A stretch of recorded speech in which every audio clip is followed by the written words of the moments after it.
Peter Zalmayev is a director at the Eurasia Democracy Initiative. He joins me now from Kiev. Peter, thanks so much for your time for us here at TRT World.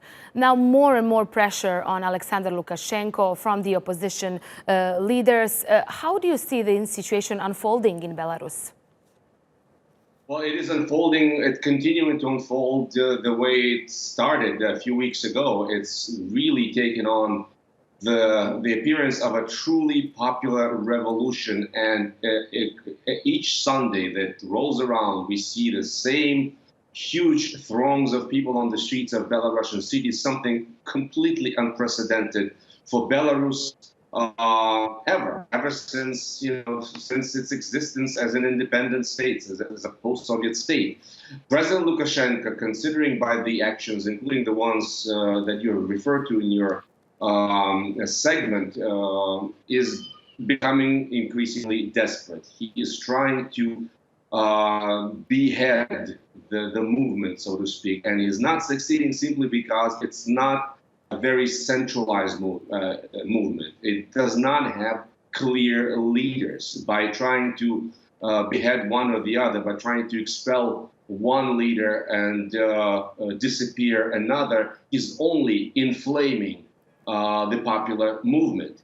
And we've been hearing from him increasingly that he would essentially give in to Putin, whereas before, at the very onset and during the election, he was claiming that the opposition against him was pro-Russia and Russia was meddling, and he was there to protect Belarusian sovereignty. He is now calculating that he has nothing to lose from the West, he's nothing to gain from these sort of messaging, so he's coming back to Putin and saying that essentially, without me, you're a goner as well. If we let the street win, first Belarus, then Russia. That is his message now. Right, that is a message of desperation.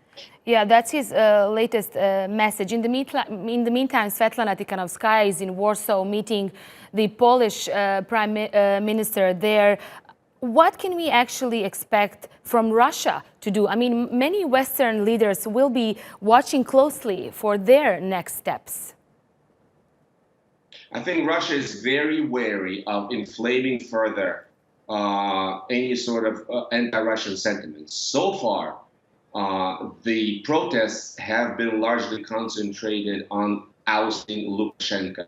They have not been necessarily pro-Western, and they have not been anti-Moscow, anti-Putin. Putin wants to keep it this way. At the same time, he's very wary of letting the street win, letting yet another color revolution win. So I think what the Kremlin strategy is what we're seeing right now, trying to extend this period endlessly, trying to engage in some sort of consultations and win time by sort of dragging it out and hoping that the protests will sort of wither away and the momentum disappears. So far, the protesters have been going strong, but we will see in the next few weeks if they will keep up this sort of pressure. Then Putin will have to make a calculation if he stays with Lukashenko or if he engages in negotiations with some of the leaders, if they're able to give him what he wants. He will definitely need guarantees that Belarus will stay very much in Russia's fold and will not move any closer to NATO or the EU. Okay, Peter Zalmayev, thanks so much. I appreciate your insight. He is a director at the Eurasia Democracy Initiative. He was live for us from Kiev.